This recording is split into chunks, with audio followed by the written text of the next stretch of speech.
Ol seenaa. See, I know what I'm saying. Out my office. Out!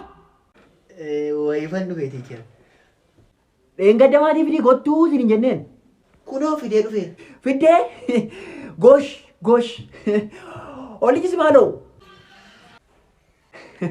abbaa keetii isaan Abbaa kooti. attam jirtu Nagaadhaa. gaarii gaarii ilma gootettanii dhugaa dhuftanii kaa Maal inni maal balleessi barsiisa?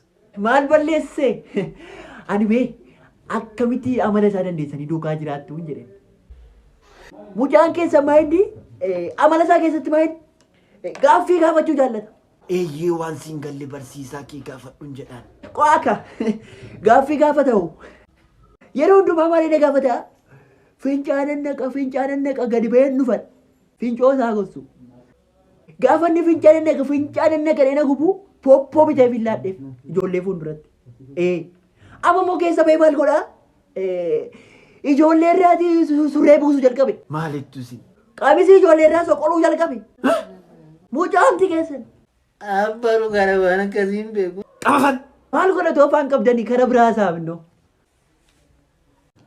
nama mitiin wuy irra kattan siniyyuu maal dhumtanii hin jirtanii sinu Qoy wanta ittiin anan argatta.